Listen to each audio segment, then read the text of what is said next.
Hello, everybody. This is Eliakim Cohen back with a mind-blowing episode of Shir by the Sea. I highly recommend, if you wear a toupee, to glue it down tightly for this episode. I am so jacked up to give this lecture. This is actually a lecture that I derived while walking yesterday, listening to one of my three favorite rabbis, Rav Elazar Meisel's.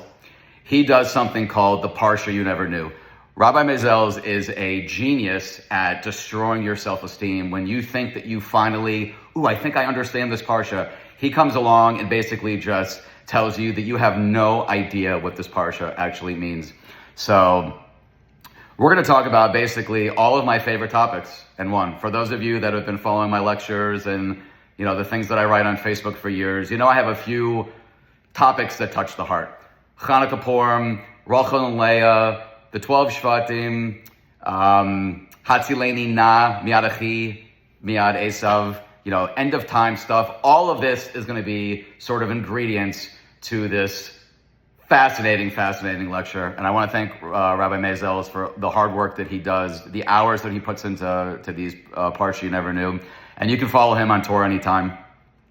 Highly recommend. If you, the problem with Judaism and learning the Torah, it's the same parshas every year. You just sort of, I already know that part, so, and you sort of gloss over it. And he basically tells you, no, you don't know that part, and you're never going to know that part. Because he admits, I also don't know that part. We never fully comprehend and grasp the enormity of the gift that Hashem gave us on Har Sinai, and that's the Torah. I want to thank my sponsor for this episode, dear friend Lisa. Lisa started keeping Shabbos because of my Torah lectures, so nothing touches the heart more than that. And she always sponsors the lectures either for an Aliyah and Shemayim for someone or a Refuah Shalema. This one was actually quite heartbreaking. It is family members of her that perished in the Holocaust. She does not even know what their names are. They were her grandmother's brothers. She said, can you do one Torah lecture for each family? Her Orthodox brothers were rabbis, their 2 wives and 5 children, all murdered by Hitler. And this is going to tie into today's episode as well. She said, my Bobby Toby of blessed memory had 2 Orthodox brothers in Poland, and they were all murdered by Hitler in the ovens. She used to light numerous candles on Shabbos, and after each tefillah for Lahadlakat Neros, for Shabbos, and she would cry during each bracha. And she would ask her grandmother, Bubby, why are you lighting so many Shabbos candles? She would cry and tell me, for my family, Lisala, Hitler killed my family, Lisala, and I would cry too, says Lisa. So may these holy neshamas have an Aliyah and Shemayim. Also, a Refuah Shalema for Heleni Orna Bas Chen Chana. It's a sweet young little girl who's been in a coma after an accident, and also for Levi Raphael Ben Olga. He's the one I did the lecture for the other day. Just seeing a 3-year-old child going through 5, organ transplants, and just seeing him in his state, it really puts life into perspective. And this lecture in particular will put life into perspective. We're going to be coming from so many different directions. Like I always say, I highly recommend watching these lectures twice. I give the lecture and then I watch it at least 1 or 2 times. Before we start, and this is going to tie into the lecture sort of as a segue, somebody apparently tickled Elmo wrong, because I don't know if you saw, but the Twitter account of Elmo went on a just anti-Semitic tirade. He was calling for the death to Jews, that we're behind the Epstein files. I mean, when you lose Elmo as a people, there's something that the Jewish people, nothing happens by accident in this world. And you might be sitting there giggling now, like I am as well. But we know that Hashem runs the world. We know that everything that Hashem does, has a purpose. There's no randomness in the world. To have a lovable child character literally go off the deep end and call for the death of 15 million Jews is a wake-up call for the Jewish people. Also happened right as the start, of the 3 weeks. So I found a statistic yesterday that absolutely, I should say it blew my mind, but it didn't. It sort of reinforced the state of affairs of the Jewish people. And it's my entire reasoning and rationale for doing these lectures. Most people know I was in a high-speed car chase on cocaine. I was facing 15 to 30 years in jail. And while sitting in my jail cell, I realized that I was not living life correctly. I realized that if I wanted to change my life, I would have to go to my roots and to the source. And the roots as a Jew, of course, is the Torah. So I just started learning Torah. And as it says, mitzvahs, gereros, mitzvahs, it just kept, to the point now where the best part of my day, other than just being with my family, is taking my 3-hour walks while listening to Torah lectures so that I can get new ideas to try to help the people that I used to be. I say in every lecture, I'm trying to reach the people that I used to be. Yes, every level of observance can benefit from these lectures. But the people that I'm trying to reach are those proud Jews, the ones that love Judaism so much. They never wanted an Xmas tree in their house. They never wanted to tuck in their star. They love Israel. These are the kind of Jews that are now in this category. Listen to this. This will absolutely shock you. 68% of American Jews that were polled do not think you need to believe in God to be a good Jew. I mean, I don't even know how to quantify the exacerbation from this statement. I mean, it's the equivalent of saying 68% of, whatever major corporation, the employees do not believe that they need to ever show up to work or put forth any effort or complete any task to be considered a good employee. I mean, the number one crux of what we are as Jews is we are Banim Hashem, we are Hashem's chosen people. We're supposed to be a light amongst the nations, meaning we're supposed to, project the light of the Torah amongst the nations. And we brought God in monotheism. I mean, why are we called Hebrews? Why do we speak Ivrit? We are from Abraham HaIvri. What's Ivri from? Over. Abraham was on one side of the world. He was the only one that believed that, okay, the sun can't be a god because who made the sun? The moon can't be a god. There has to be one divine creator, and the rest of the world were idol worshipers.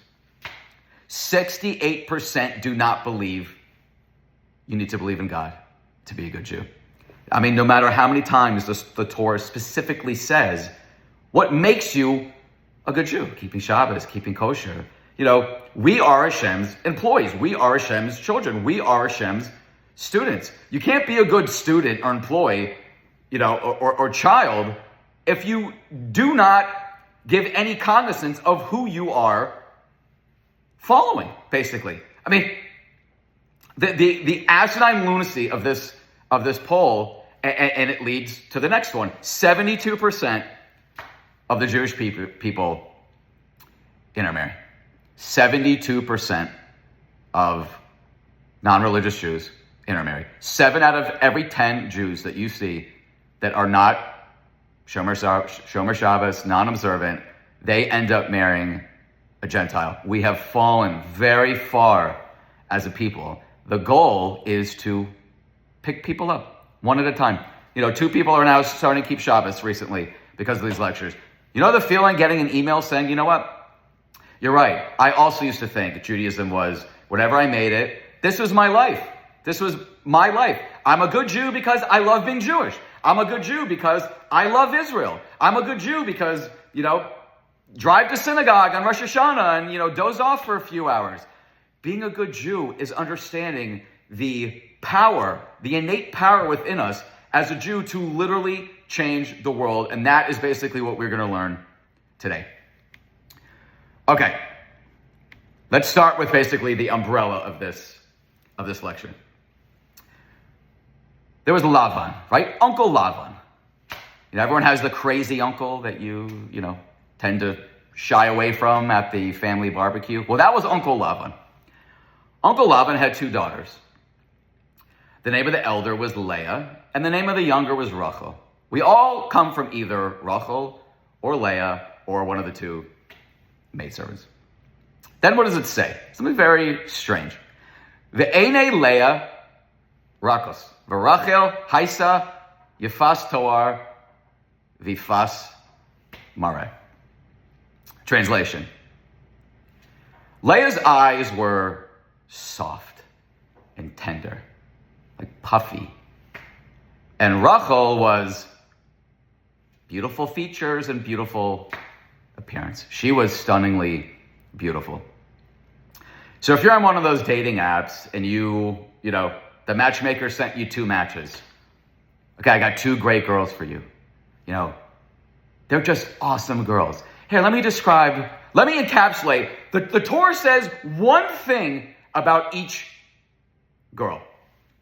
And please, I hope if you get nothing else from this lecture, just understand that this entire lecture is going to stem from 2 very innocuous statements about our 2 matriarchs. Leah's eyes were soft, and Rochel was really, really beautiful. That's it.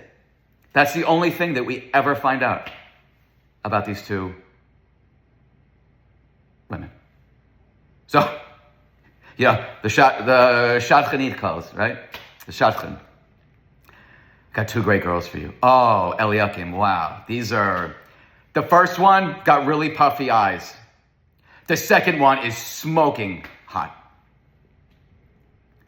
First of all, the Torah would never talk like that. I mean, to understand that a basic sentence in the Torah has literally an infinite amount of deeper meanings. But what in the world are these characteristics? And both of them are like physical. We don't know anything about, Leah was a bookworm. She loved sitting on the couch reading books. Rochel loved, taking walks by through the desert and feeding her cat. Nothing. We know nothing about these 2 matriarchs other than one had soft eyes and one was really, really, really beautiful. That should really fascinate you. And what should fascinate you even more is what Rabbi Maisels came up with from this through all these different sources, and what I, God willing, will try to expand on for the average Joe like us. What does Rashi say? We're going to really delve into Leah first. What does Rashi say? Why were Leah's eyes soft? The Torah would never use a demeaning term. What does the Gemara say? That the Torah is like very terse. The Torah never wastes words. Yet the Torah will not say like an impure animal. It says an animal that is not pure, and it adds extra letters. So to not say something negative about the animals, it'll say that an animal that is not pure. It won't say that is impure. Okay? So if we have such like Rahmanas, such mercy on, impure animals, why would the Torah then, have a derogatory statement about Leah? So something in this statement is very, everyone wants to be known as beautiful. I mean, the valedictorian, with the glasses and the pocket protector, she wants to be known as beautiful. That's every, high school movie that you see, forever.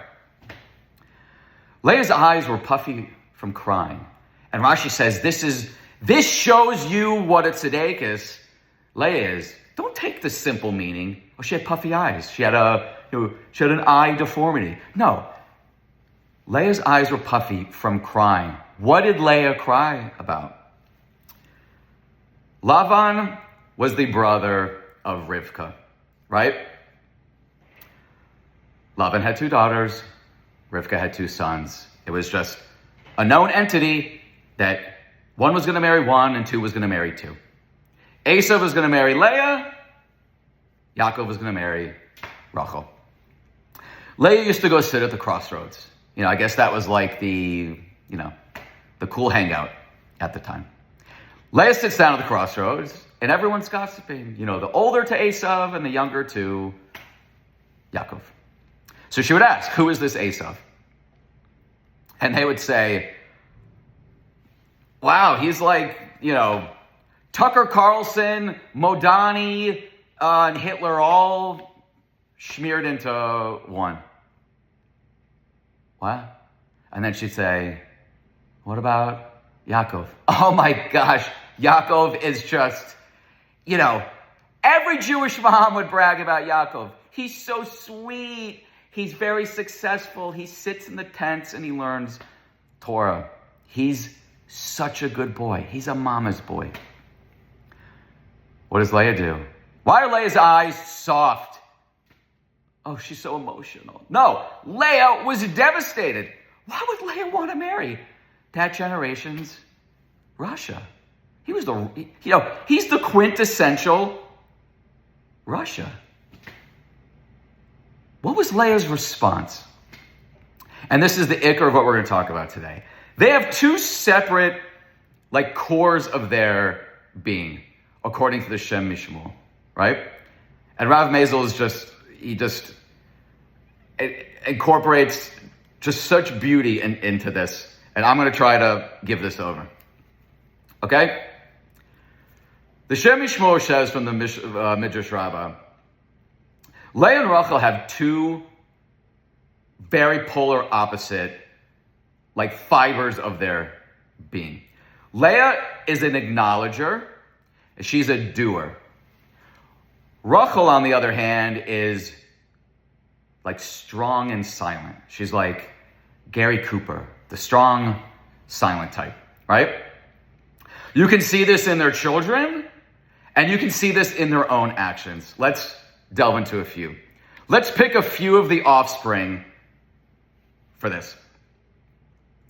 First of all, the names that Leah gives her children, right? They are all acknowledging Hashem. They are all thanking Hashem. Who's Reuben? Hashem saw my disgrace because she was the unloved wife. What's Shimon? Hashem heard my, disgrace. Then Yehuda comes. What does the name Yehuda means? It means praise or thanksgiving. Why is Yehuda, who Rabbi Mazel says is basically the prime disciple of Leah, his name itself just means praise, acknowledging Hashem. Why? They knew that there was going to be 12 Shvatim, there was going to be 12 tribes. They knew that Yaakov had 4 wives. So the common thought, unless you do Common Core math under Obama, is that 12 divided by 4 is 3. Unlike the DEI hire that I keep mentioning in my lectures that was on Fox News saying that 2 plus 2 equaling 4 is racist because it gives a finite reality. And in reality, 2 plus 2 in many instances equals 5. So Leah knew that she was going to have 3 kids. They all thought they were going to have 3 kids. Isn't that fair? It's fair. 12 tribes, 4 girls, 3 per girl. Then all of a sudden Yehuda comes. Breaks the math, right? She now has more than her share. So what does she do? She praises Hashem. Thank you, Hashem. And she names her child Yehuda. She's an acknowledger. What did Yehuda do, right? Yehuda goes and he has relations with Tamar. And then he sees that Tamar is pregnant and he says, take her out to be burned. And Tamar doesn't want to publicly shame Yehuda. That's why it says in the Gemara, the name of Rashbi, better to be burned than to speak Lashon Hara, than to shame someone in public. That's how important our speech is. She sends Yehuda the 3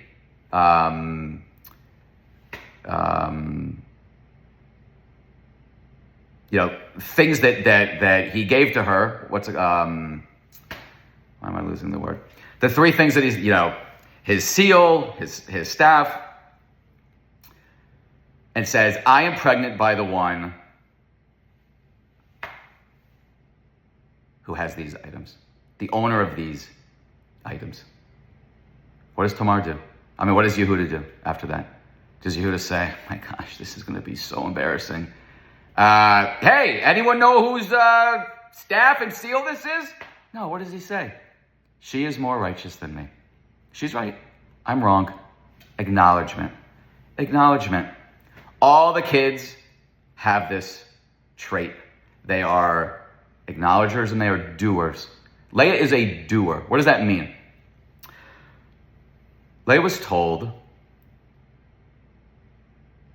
you're going to marry Esav. It's just logical and rational in older times. The older to the older. That wasn't acceptable for her. You ever had that mom that you grew up with that, just was always at the school and just could not accept anything. Nothing was acceptable. My child deserves more. My child needs this. Just probably comes from Leah. Leah did not accept reality as it was given to her. She wanted to change reality. What is our power as a Jew, right? What's in the Parsha? What's in last week's Parsha? When Balak wanted to know what the secret of the Jewish people was, specifically their leader, he goes to the elders of Moab and asks them, what's the trick here? What's the secret of these people? He grew up with you in Midian. What's the ikar? The mouth. The mouth, right? The ikar of Moshe is his mouth. He had a speech defect. What is the ikar of the Jewish people? Our prayers, our tefillah, our Torah learning, right? We can change reality. What does it say in the Gemara? And I gave an amazing remez on this. What does the Gemara say? That if we answer Amen Yehei Shmei Rabba Mavorach with all of our kavanah, we can even bottle a decree of 70 years. And I've said this before, but I'll say it again.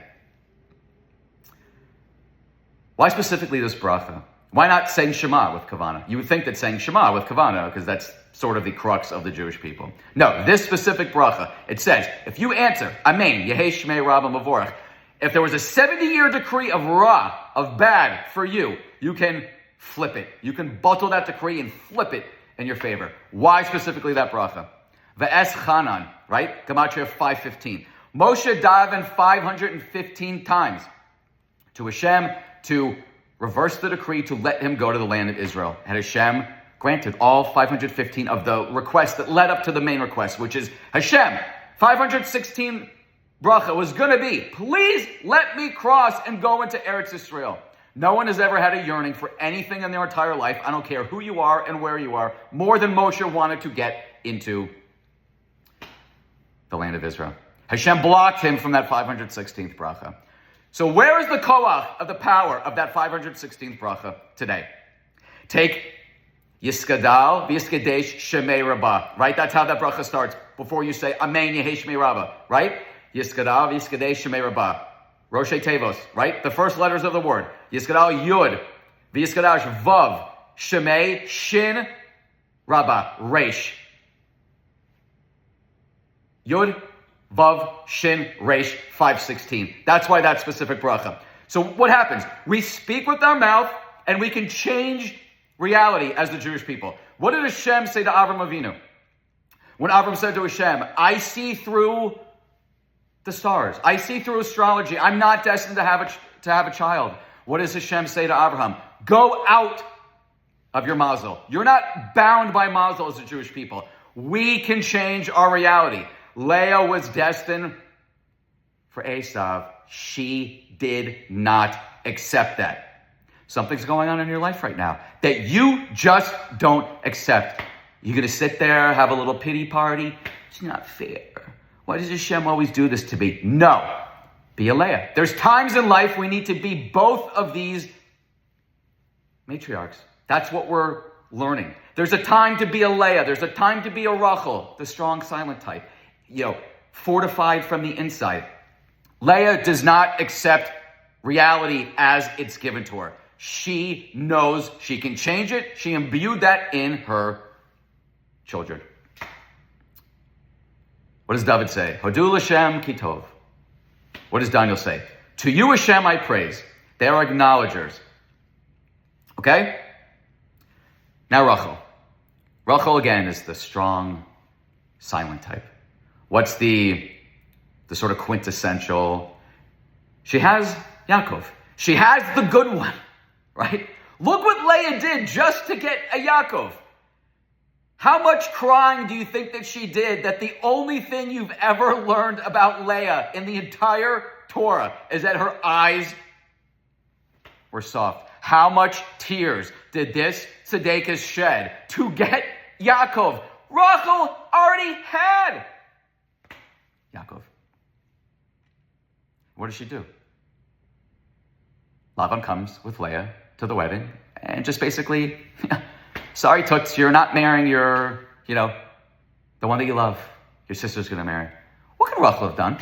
She could have opened her mouth and said one even word of objection. No. She takes it. She takes it.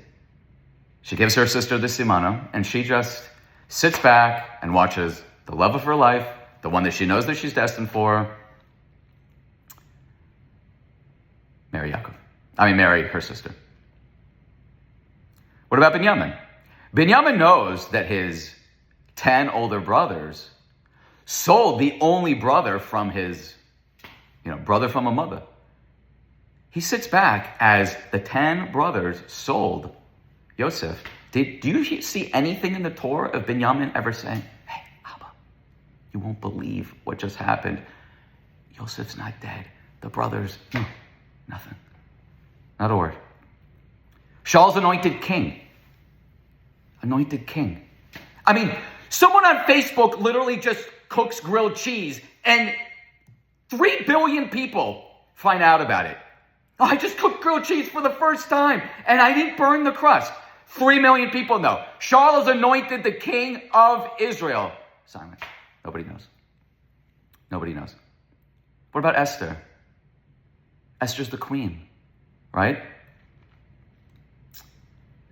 What is all over the Megillah? Again, silence. Nobody knows that Esther's Jewish, right? Until she reveals herself to Achashverosh. And that's why Achashverosh then says queen, because she now knew that Esther came from Shaul HaMelech, right? From Binyamin. He now knows that she is royalty. Silence. Inner strength. Okay? So the worldview is now coming to light, right? Leah is a doer. She's not an acceptor of fate. She doesn't take things sitting down. What's the famous term, right? Be the change you want to see in the world. Who encapsulated this and embodied this probably more than anyone else in the last, I'd say, 150 years? Someone that we can actually, you hear stories about the Vilna Gaon and about the Maharal of Prague, and it's like, okay, but we can see a picture of the Chafetz Chaim, right? We read his books. We know what he looked like. We have people even alive today that, saw the Chafetz Chaim. And I mentioned this probably in every other shir, but for a reason. What did the Chafetz Chaim want to do when he was younger? He wanted to change the world. He then realized it was just a task too big. So then he decided that he could change Europe. He also realized he couldn't do that. Then he wanted to change Poland. Then he wanted to change Rodden, right? He realized that all of these things were out of his reach. What was the one thing in the grasp of the Chafetz Chaim? Something that he has the power to do. And I mentioned this literally in every episode. What does Shlomo Melech, the wisest person that ever lived, say are the only two things that's at the very end of Koheles, the two things that are incumbent upon us, the only things that we have control over, to fear Hashem and to do his commandments. So the Chafetz Chaim refined himself like gold, like pure gold in the Beis HaMikdash, to such an extent that he became basically a perfect Jew. He was basically like a walking malach. And what became of that? From him saying, okay, I don't like the reality in the world. I want to change it. However, I can't make people in America do X. I can become the best version of the Chafetz Chaim that I can be. And then he changed Rodden, Poland, Europe, and the world. That is the power within every single one of us to change ourselves, right? To work on ourselves. He did not like the reality of the world, and he was a doer. But the doing comes from us. It comes first from ourselves. She doesn't want to marry Esav. She wanted Yaakov. I mean, you think she could just tell her father, no, I mean,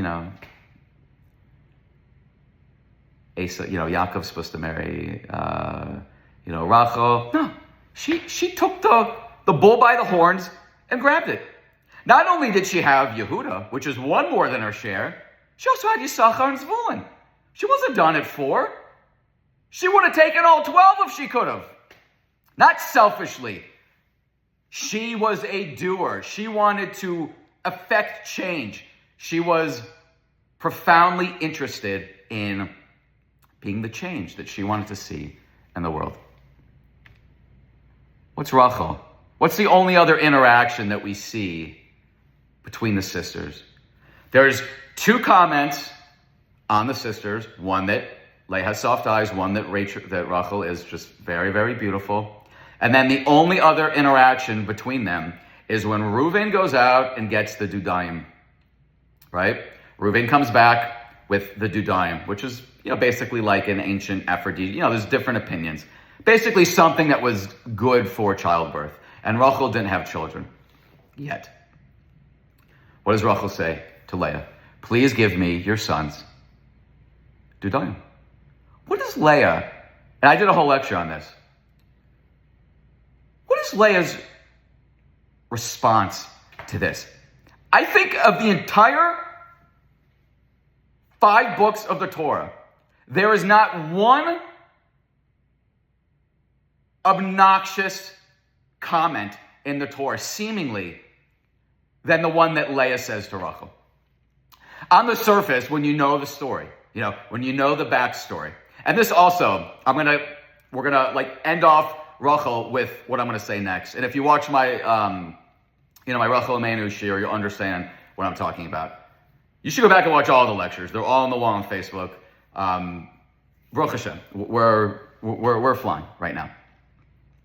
What is Leah? I come from Leah. I'm a Kohen. So, Baruch Hashem, I'm from Shevet Levi. We're going to talk about that also.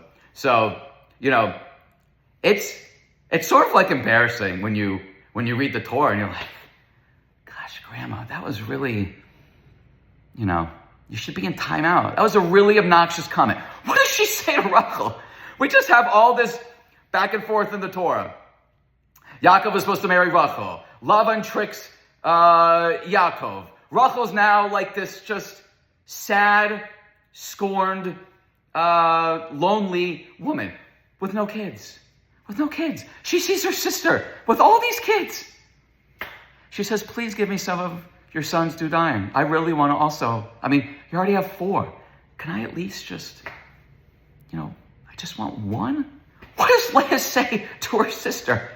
It's bad enough you stole my husband? You also want my son's dudayim? Can you believe the chutzpah of this? Again, like I've mentioned so many times, even in my cocaine years, I had a yearning inside for Sefer Bereshis. I would sit there on the couch for days straight, and I'd read it over and over again.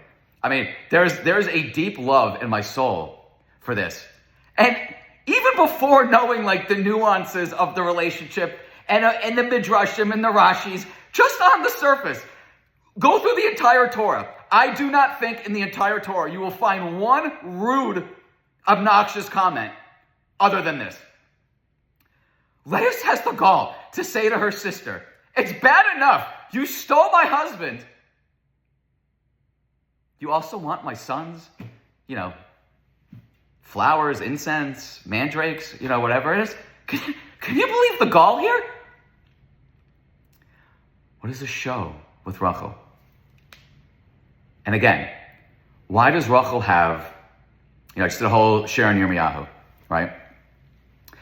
What's maybe Yirmiyahu's most, if not famous, at least poignant, that Mother Rochel is crying.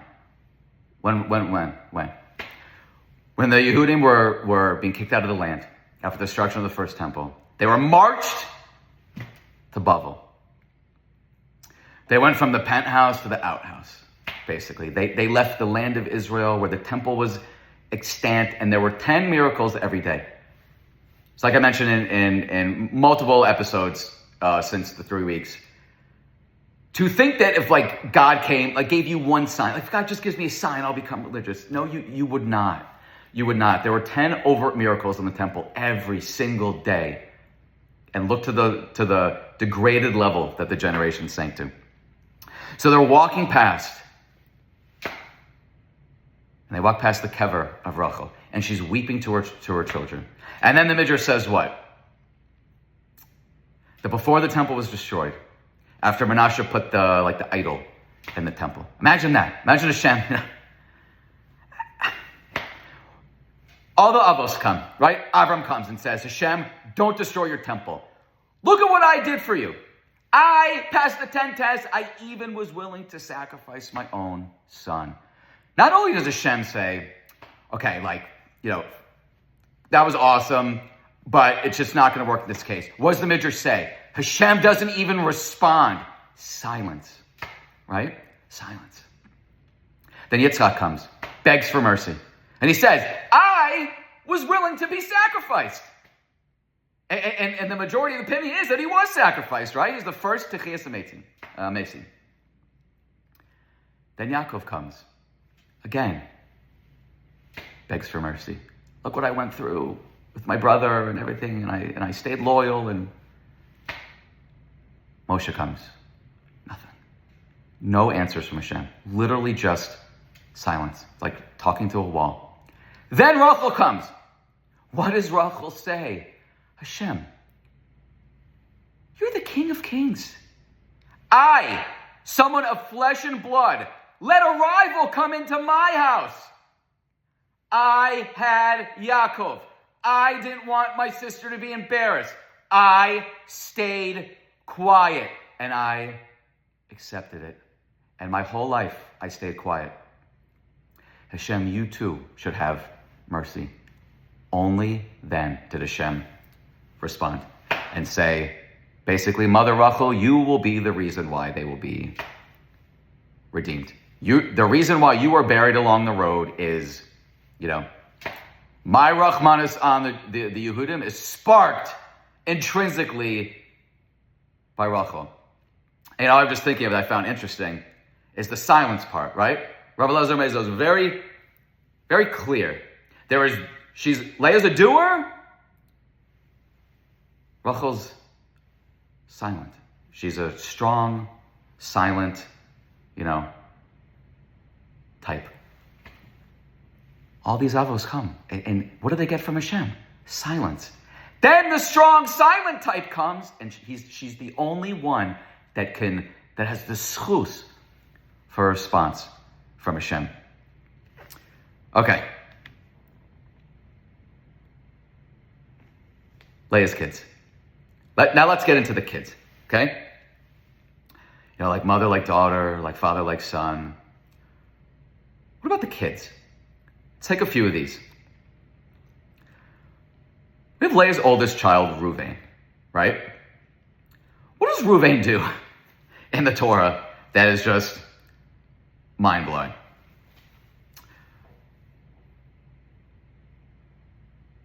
Rochel dies, and Yaakov then moves his bed. All the women had a tent, right? And Yaakov would obviously be with one of, the women each night.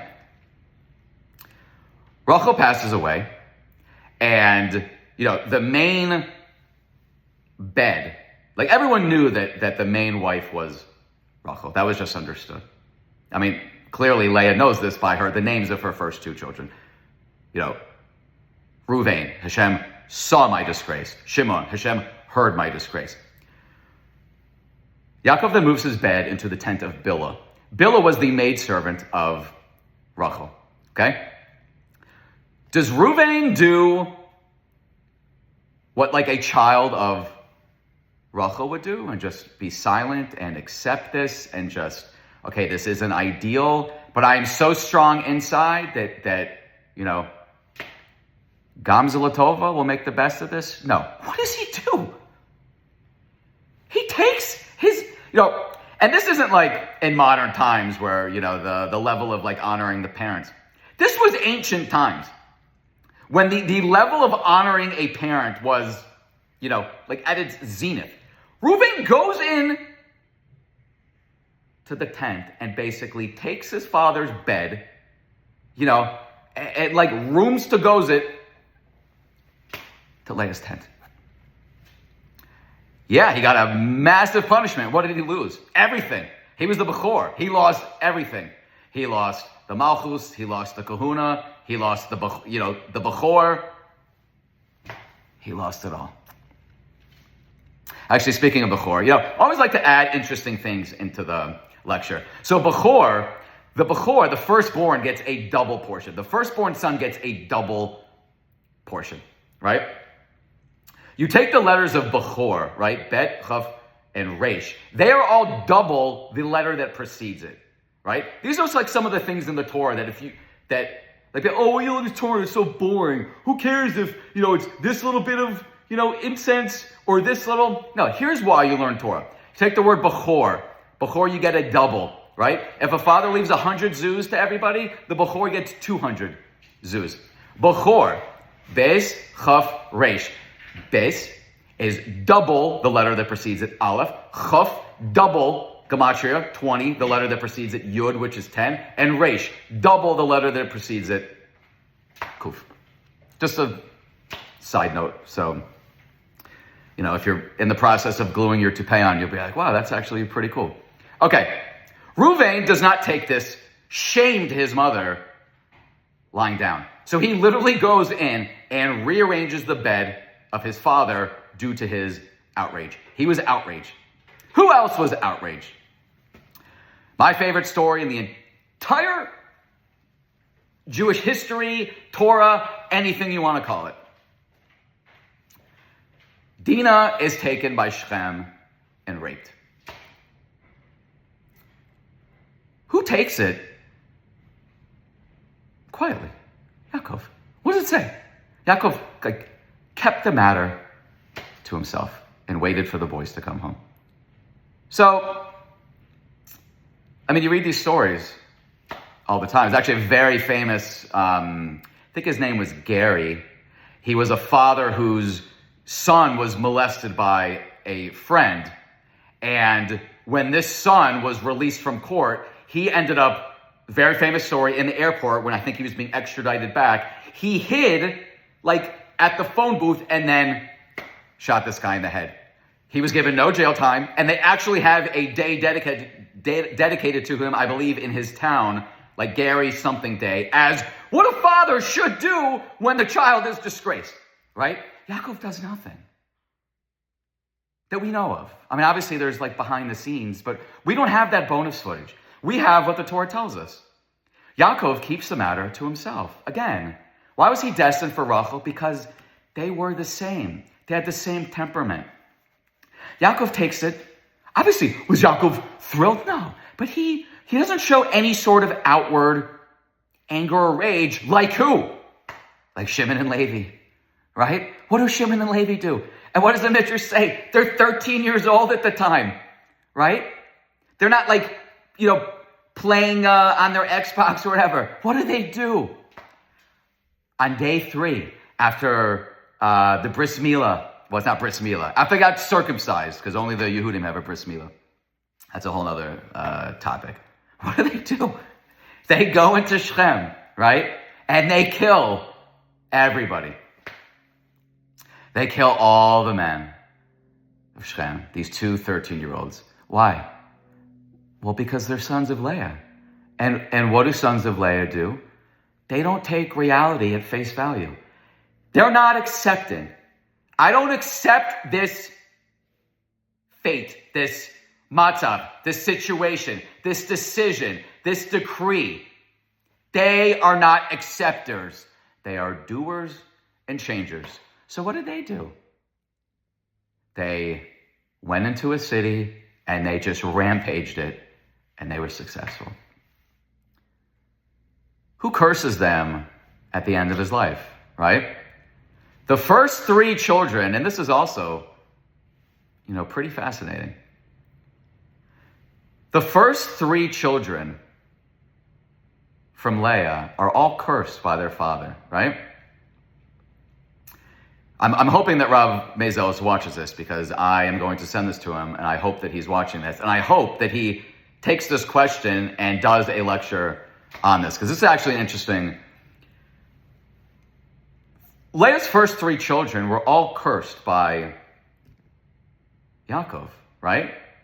I mean, potentially these are the only 3 children that she was maybe supposed to have. I don't know. There has to be something here, right? Theoretically, they were all supposed to have 3 children.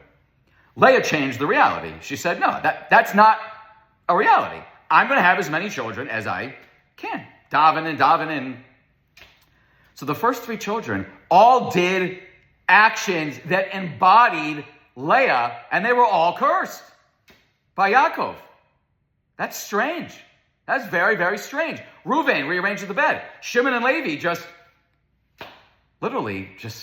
their father takes it in. He's obviously sad. I mean, it's not like he said he like kept the matter to himself until his children returned from the fields. Shimon and Levi were outraged. And when Yaakov reprimands them, what do they say? What? Our sister's going to be made a harlot? No, that's not a reality that we're accepting. That is an unrealistic expectation for a child of Leah. We are not, I don't know who wrote the song, We're Not Gonna Take It, but, somehow it's from Leah. We're not gonna take it. We're not gonna take our sister just being dragged out and raped. No. That is not a reality that we are accepting. What about Rochel's kids? Rochel has 2 wonderful, beautiful children. Yosef and Binyamin. Again, talking about Binyamin. Wouldn't you think that if you see your father just in such misery, have you ever asked yourself the question, we're taught in Judaism that everything is for the good, and that, we're supposed to build up our amunah and our bitachon to such an extent that we're basically unflappable. Of course, it's a level we're never going to get to. But you'd think that maybe, Yaakov was on that level. Yet he was despondent. What does it say? He could not be consoled. Isn't that odd? He has 11 other children. 1 is missing. How could he not be consoled? Rabbi Elazar Mezel did a just phenomenal shir on this exact topic. But I just mentioned the other day, the Klausenberger Rebbe. You see the picture of the Klausenberger Rebbe? It's like looking at, not that we've ever seen what an angel looks like, but I would like to think that the Klausenberger Rebbe lost 11 children and his wife in the Holocaust. Someone came to him one time crying about a family member that was lost in the Holocaust. I believe it was I think it was a child that Lolano just passed away.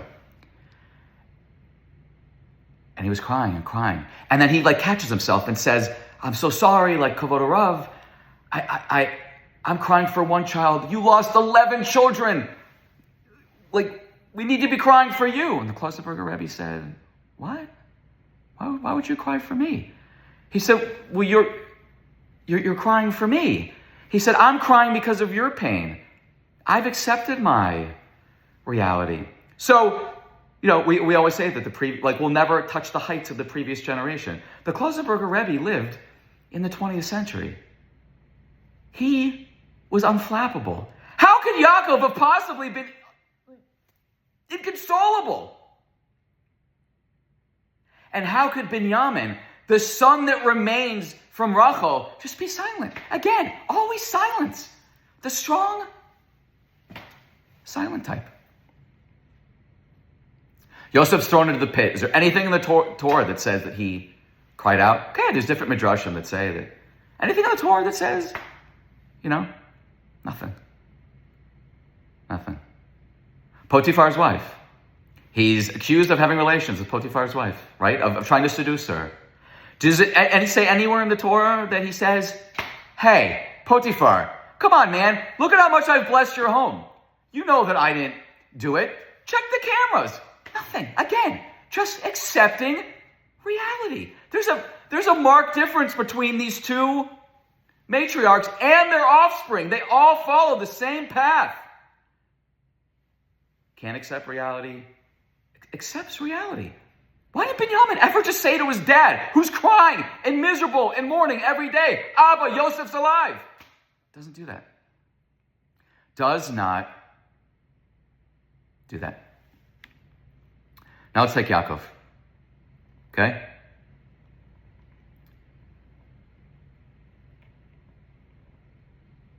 Who is Yaakov Avinu?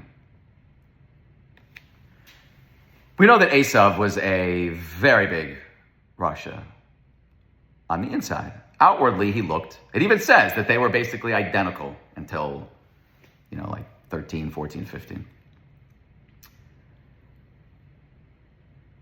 Yitzhak wants to give the bracha to Esav. Didn't occur to Yaakov to maybe say, Abba, your vision is gone. You're sitting and learning Torah all day. You don't know what this brother, what that son of yours is doing out in the fields. He's a murderer. He's a rapist. He's a robber. Please don't give him a bracha, Abba. No. Ever anything in the Torah about him trying to... he goes kicking and screaming after Rivka basically tells him, you need to do this for me. He doesn't want to do it. He doesn't want to, meddle in the affairs of his father and his brother. He never one time tells his father, Abba, you need to get Esav into the, Baal Tshuva yeshiva. He needs to go where Eliakim went. He went off the derech. He's, we got to get this bad seed. No, not one time. Nothing. His daughter raped. Nothing. It even says in the Torah, he kept quiet. Again, the Torah tells us such few things about our avos and imos, right? But it specifically says that Yaakov kept quiet. So it's something that we need to think about.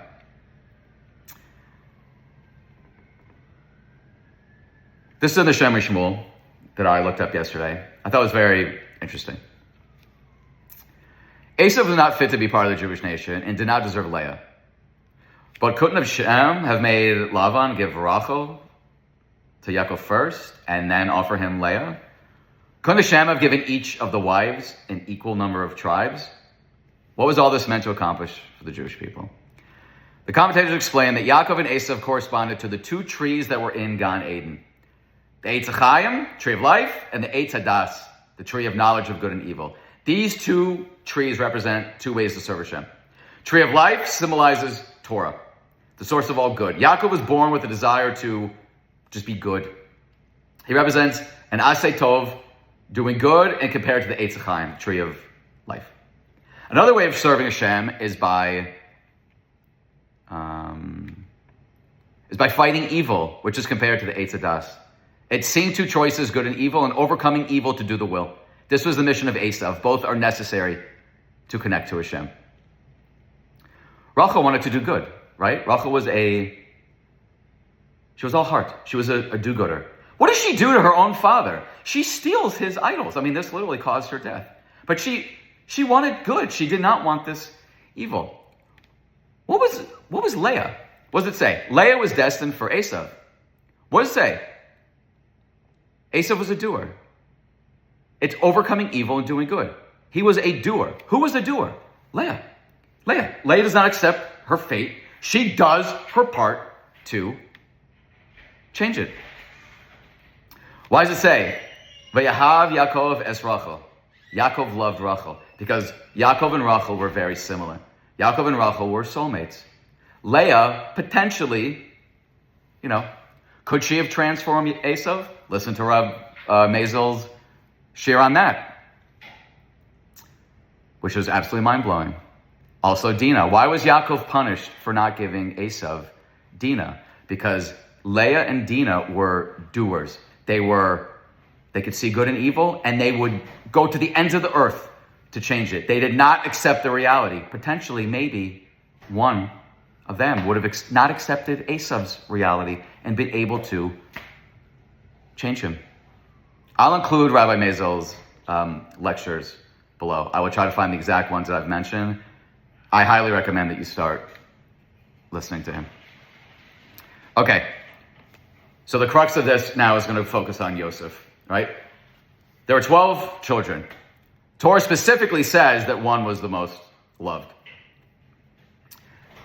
Basic psychology, you're not supposed to let your other children know that one of them is the favorite. That is a very dumb and illogical thing to do. I mean, we all knew growing up that my sister was the favorite, but it was 2 boys, and then, the youngest was a daughter. And we're all 6 years apart in my family. So for us, it was understandable. It's like, the only girl, she's the youngest, we're all very far apart. They were so happy. Okay. Did it make it better? No. Getting yelled at and then my sister would get away with something? No. But at least in our case, we sort of, we basically Rocheled it. We came to terms knowing that my sister was the favorite. It's very different in Yaakov's case. Yaakov had 12 sons, basically boom, boom, boom, boom, boom, like one after another.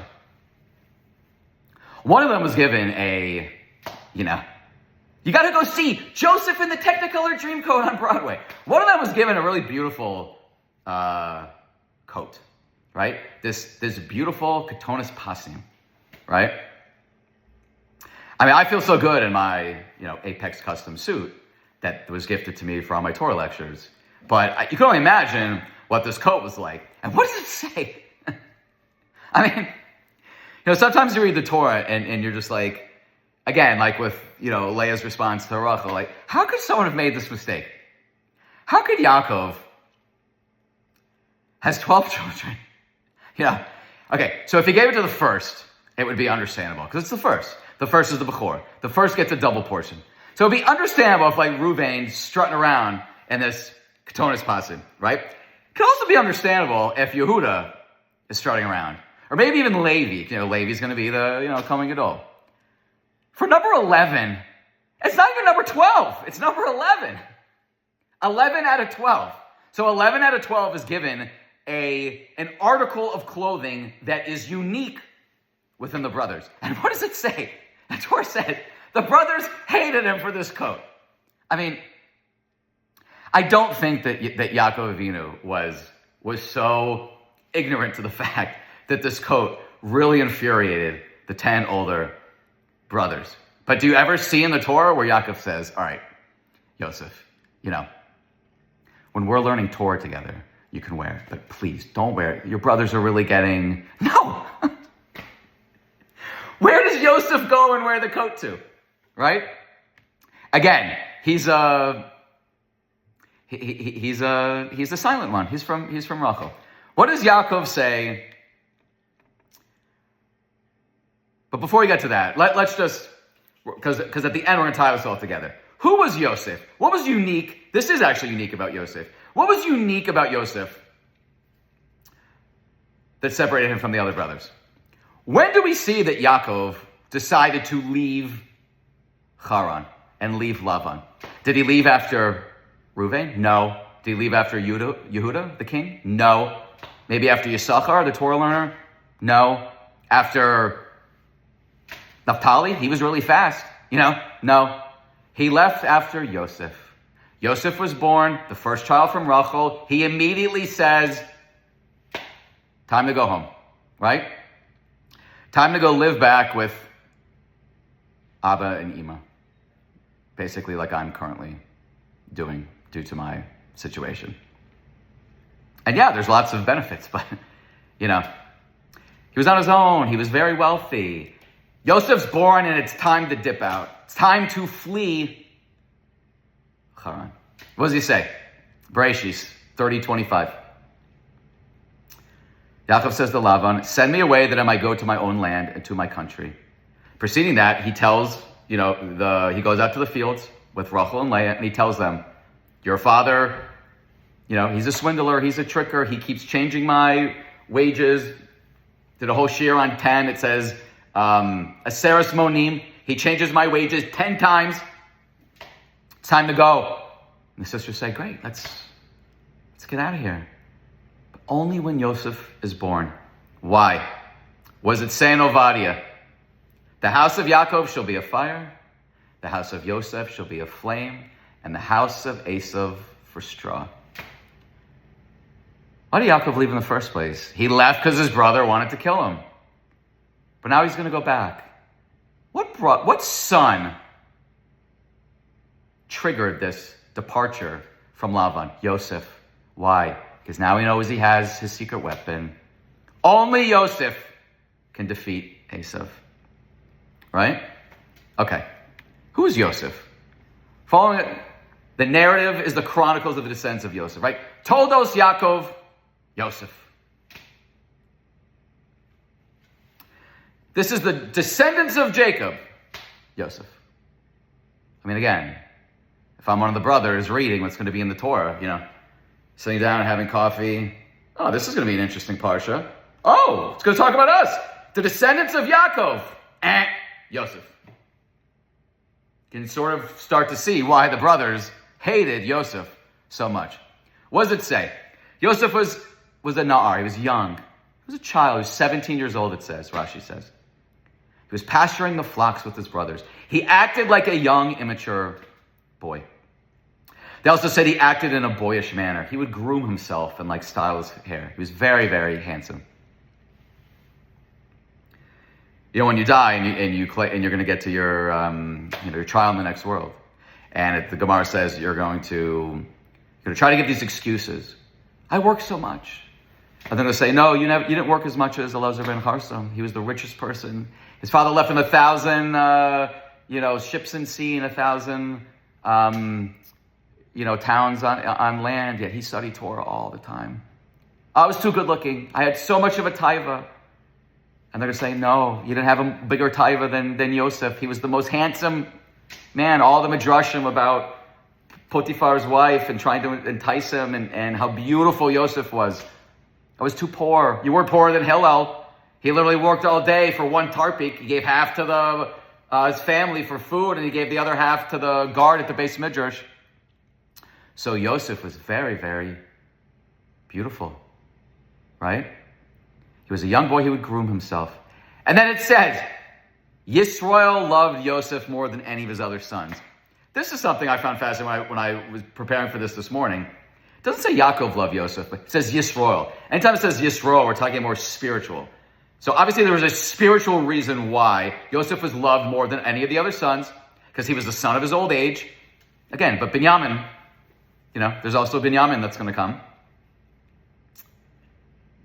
Israel made him a robe of fine wool. Yisroel made him a robe of fine wool. There was something spiritual between the connection between Yaakov and Yisroel, because the Torah switches the name. The Torah is not random. Anytime you see Yisroel referring to Yaakov, it's for a specific reason. Anytime you hear Yaakov referring to Yaakov, it's for a specific reason.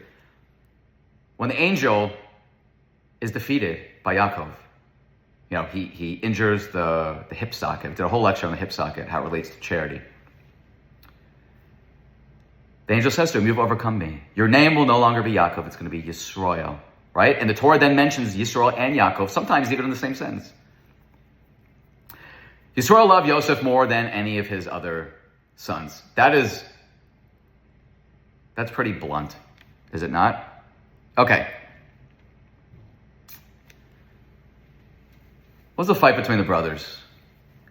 They thought Yosef was a nothing. He was a nerd. He was a goober. He was this little,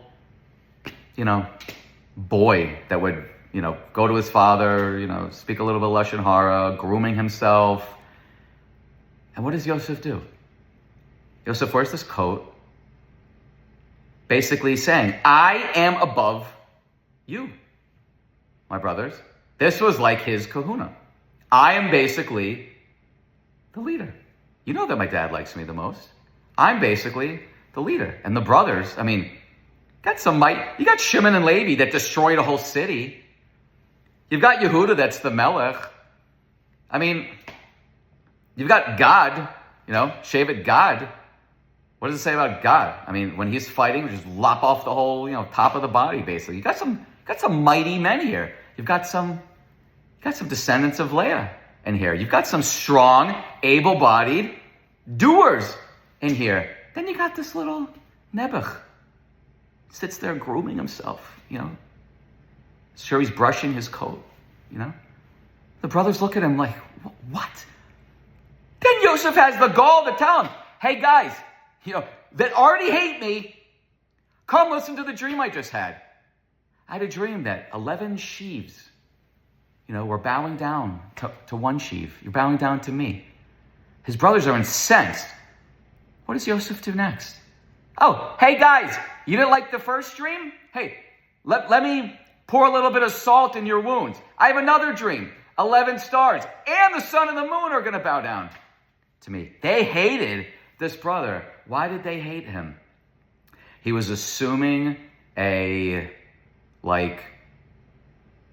position of malchus among the brothers. And he was a strong, silent one. He's a descendant of Leah. He's not a strong doer. He's not a changer of reality. They were furious. They thought they had the halachic right to sell their brother. They thought they did nothing wrong. What's the proof? After they sell him, what do? They don't say, gosh, you know what? I feel bad for that. Okay, he's a dork, but he's our dork. No, they sat down and they had a meal right next to the pit. At least have a little bit of Rahmanis on your brother. Still your blood. Okay, even if when you say, oh, he's only our half brother. Okay, he's still half a brother. Nothing. They hated it. That should just show you the hatred. Why? Because they thought Yosef thought he was the melech. He was.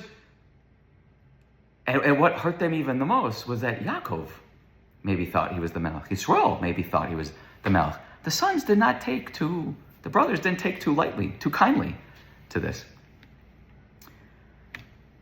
What happens, we all know the, quintessential feel-good story. The brothers come down, Yosef reveals himself, and he is the king. He actually is the king. And the brothers are startled. Why?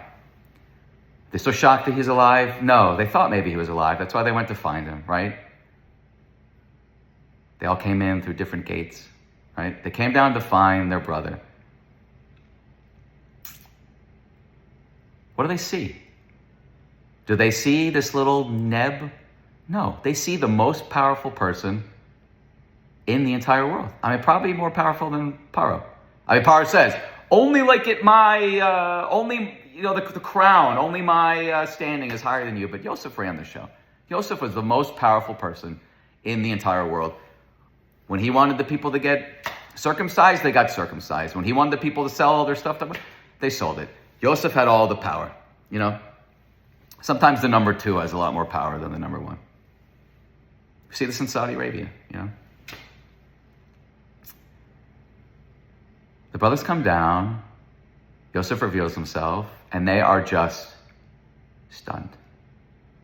What are they most stunned about, probably, after hearing this beautiful lecture that was laid out by Rabbi Maisels, and we're just sort of building block on it with... What are they so shocked? They see their brother as the melech. Maybe they missed something.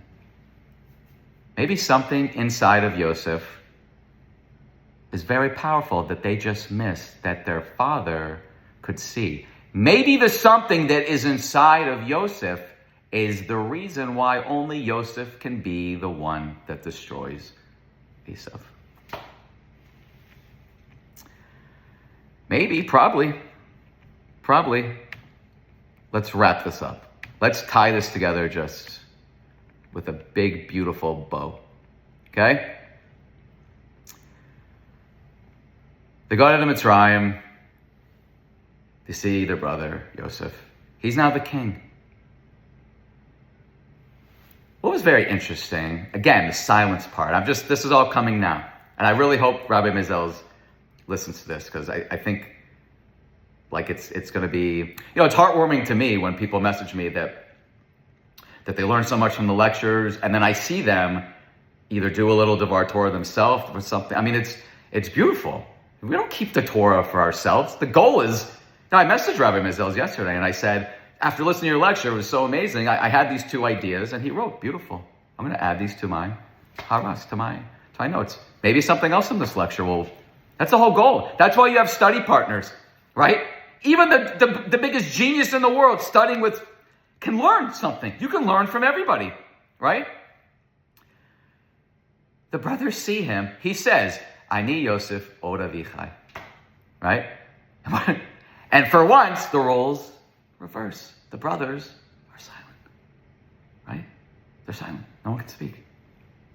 They finally realize, you know what? There's probably something more to this code. There's probably something more to this love that my father has for Yosef.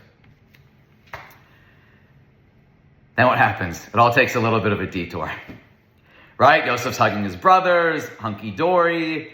What are we drinking tonight? Gonna have a big feast. Don't worry, everything was good. Let's party. He gives his brothers stuff, and then what?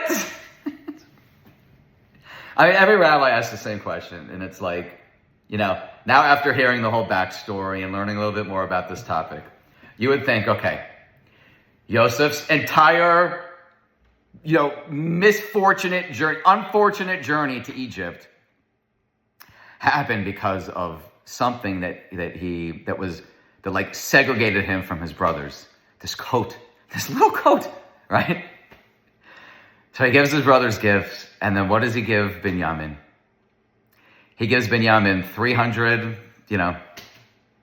pieces of gold, shekels, and he gives him 5 changes of clothes, right? Above and beyond what he gives his brothers. Again, Yosef, imagine Yosef sitting in the shrink's office, and for 10 years, for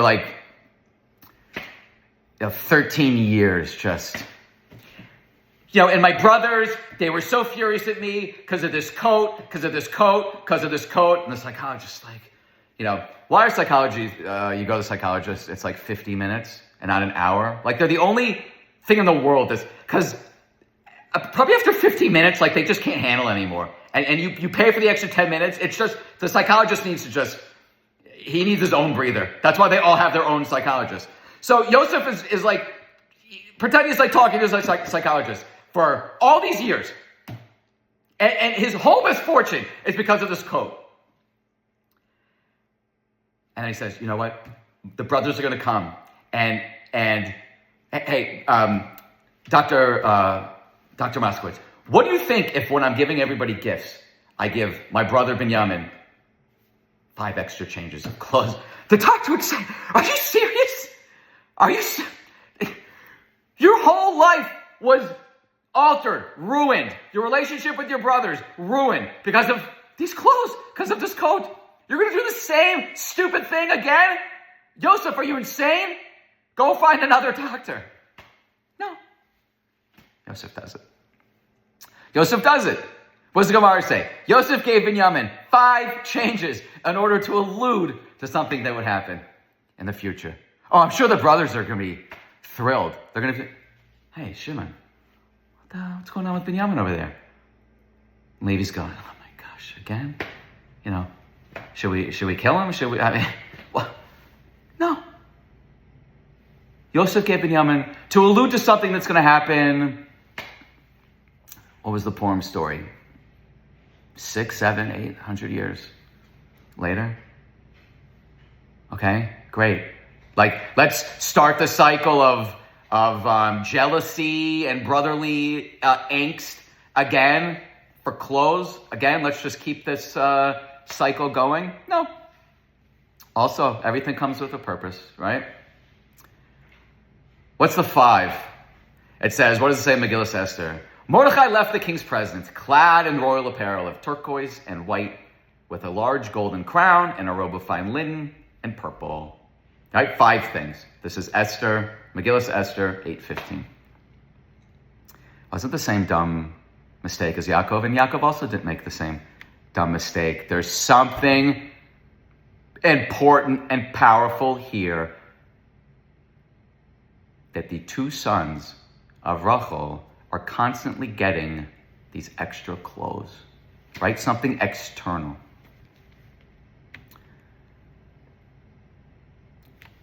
The brothers are coming down to Mitzrayim. They have a king in Mitzrayim. Yehuda is the king. We know that, right? What did Yaakov say to Yehuda? Go down to Goshen, right? And basically set up the yeshivas, build some mikvahs, start setting up the foundations for Gullus, for exile. But who's really the king of exile? Right? Yosef. Yosef is the king of exile. Who was the first king of the Jewish people? Shaul HaMelech, right? From Shevet Binyamin. What was Yosef basically, what was the Ketonis Pasi? What did Yaakov see? Or really Yisroel, what did he see in Yosef? And what's this koach in Yosef that only he can destroy Esav? We're in Gullus now, even if you're living in Israel. We're in Gullus. I mean, we're not living in a halachic Jewish state with a Beis Hamikdash and a beautiful Mashiach that just, life is hunky-dory. We are in Gullus no matter where we are. Is the Geula coming? Clearly. I mean, lectures, go back and watch any of the lectures. You know, at least half the lectures that I do are tying end of time stuff to they're very fascinating, Baruch Hashem. But we're in Gullus. Some of us are in more, galudi places, galussi places than the others. I mean, if you're in New York right now and you literally have a terrorist that's about to become mayor, you're in a little bit of a different situation than where I am temporarily in Florida. Okay, I mean, that's just common sense. Who was Yosef? What was Yosef? Yosef was, I can withstand Gullus. I can withstand all the advances of Potiphar's wife, changing her clothes. The clothes she wore in the morning was not the clothes she wore at night, and she was stunningly beautiful. I can withstand temptation. I can withstand anything. I'm a son of Leah. I'm a son of Rochel. I'm a son of Rochel. No matter what happens, I can take it.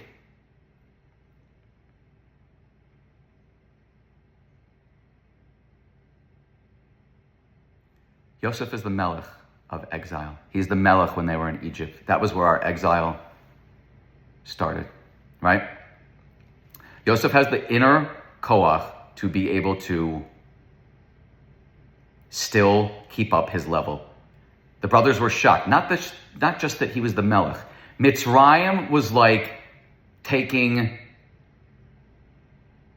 Amsterdam, Tel Aviv. Parts of Tel Aviv, San Francisco, and like Bangkok, and just merging them. And in terms of depravity, immorality, it was the lowest of the low. It was the most disgusting, despicable society. The brothers left a little boy, grooming himself, immature, childish, but with the coat. Yisroel knew something that the brothers did not. The brothers then come face to face with Yosef, standing, proud, regal, strong, holy in Mitzrayim after all the years that he was away. They were silent. They were stunned, right? They finally realized, wow, Abba wasn't losing his marbles. Abba knows something about the koach of our brother. That is who we need to be in exile. We need to have this fortification, this self-fortification, that no matter what situation that we're in, we're like a rock. Remember those Chevy commercials? Like a rock, I was strong as I could be. We need to be Chevys. We need to be those pickup trucks that can withstand, they showed pictures of rocks falling into the pickup truck and nothing. We need to be Yosef. This is the koach that we need to be, right? What's a very interesting dialogue between Mordechai and Esther, right? Mordechai and Esther, both Shevet Binyamin, both coming from Rochel, silent, quiet. What does it say about Esther? She was quiet. No one, even the own king, knew what Shevet she came from. What does Mordechai do? He cries out and puts on sackcloth in public. What does Esther do? She sends him clothing. Again, clothes. They're not, it's not, Apex got Joseph A. This is such inner meaning. What is she sending him? She says, Mordechai, don't forget who we are. We're not children of Leah. We're not actors and doers. We're the strong, silent type. What's a very unique characteristic between Hanukkah and Purim that are totally opposite? And then we'll figure out why. What's Hanukkah?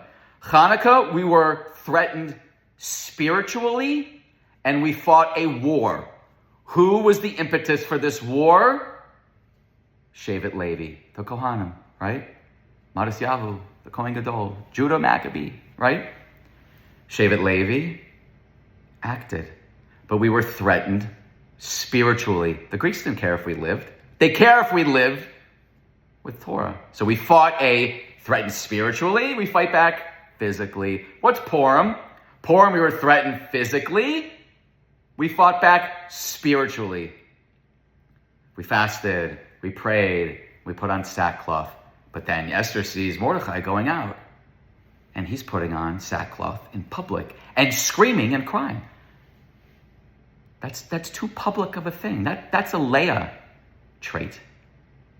And then Mordechai is basically saying to her, no, in this case, we're trying to wake up the Jews.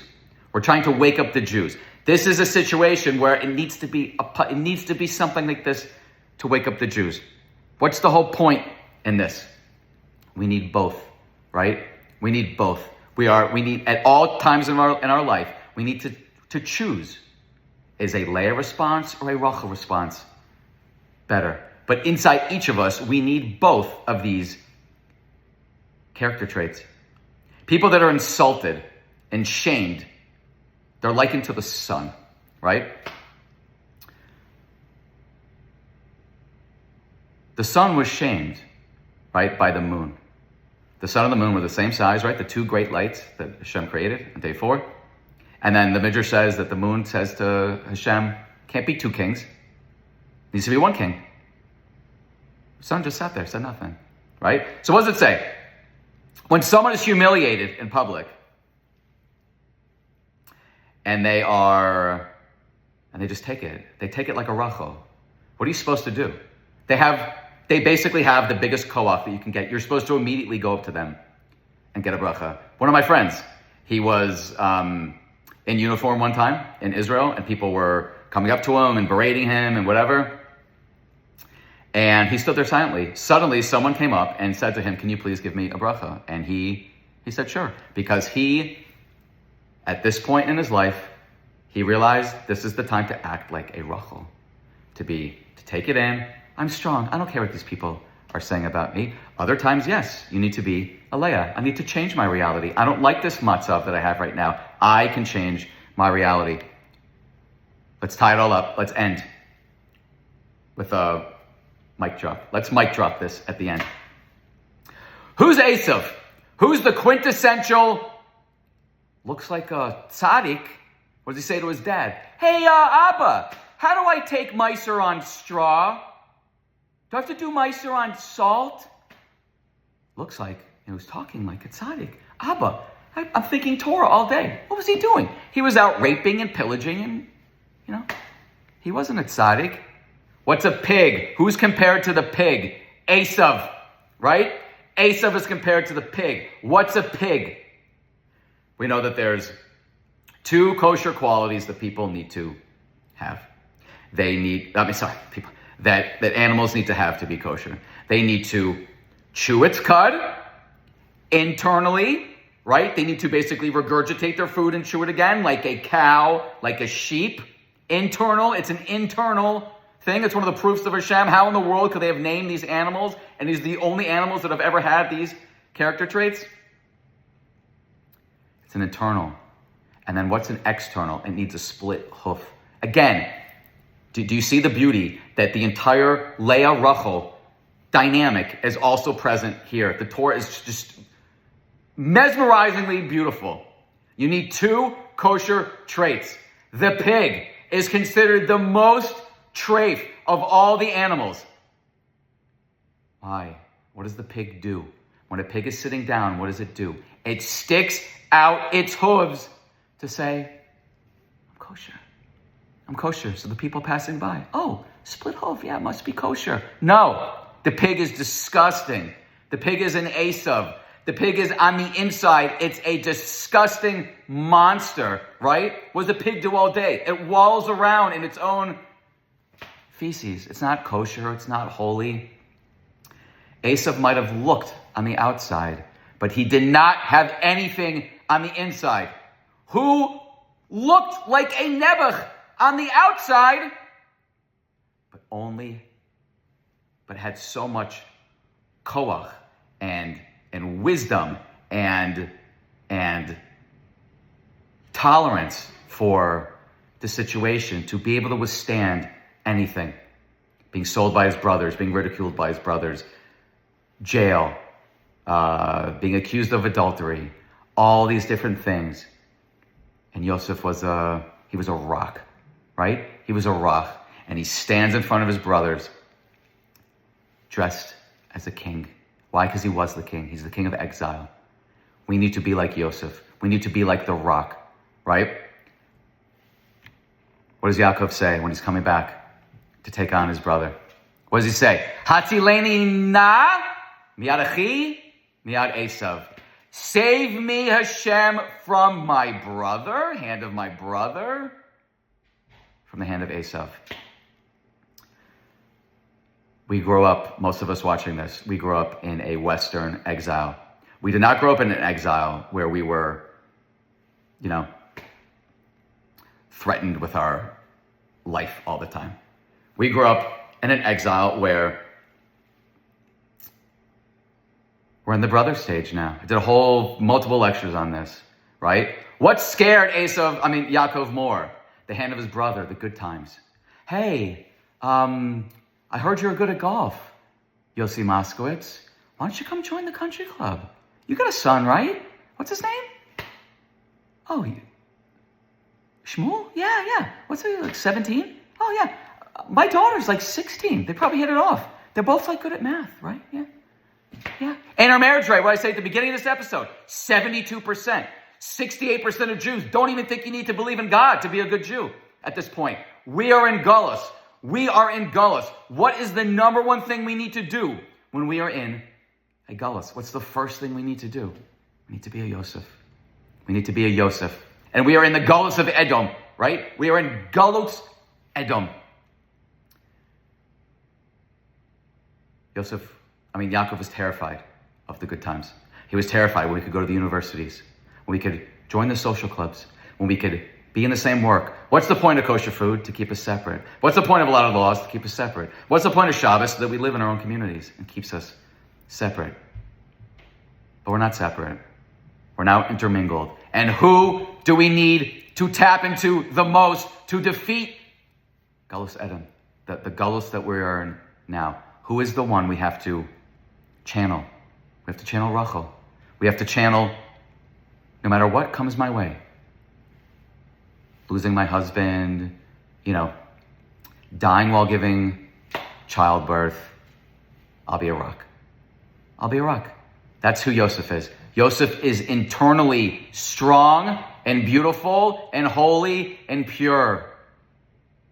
Esav was only like that on the outside. He could fool people, right? He could fool his own father. Why did Yaakov give Yosef the coat? To show his brothers what? No, you guys are getting it all wrong. Yosef is strong. He's not this little neb. He's not this little dweeb sitting down in the basement playing Dungeons and Dragons, till he's 40. No, Yosef is chazak. Yosef's also a melech, right? And when you go down to Mitzrayim, he's going to be the king, right? The brothers come, they see Yosef. He's got the crown.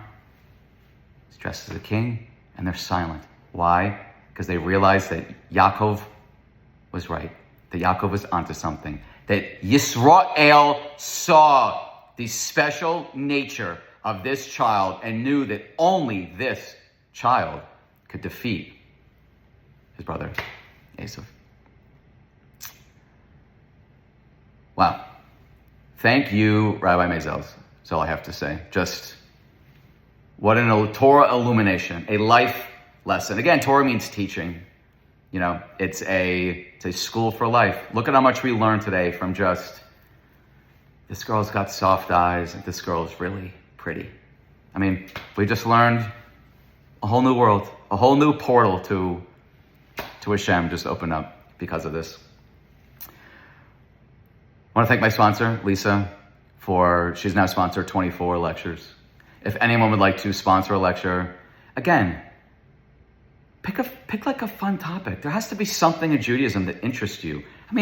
Look at this. From 2 descriptions, we just did an hour and 32 minutes now of just pure fire.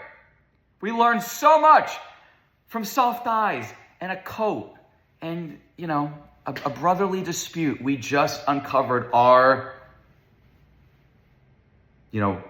modus operandi now that we need in the world.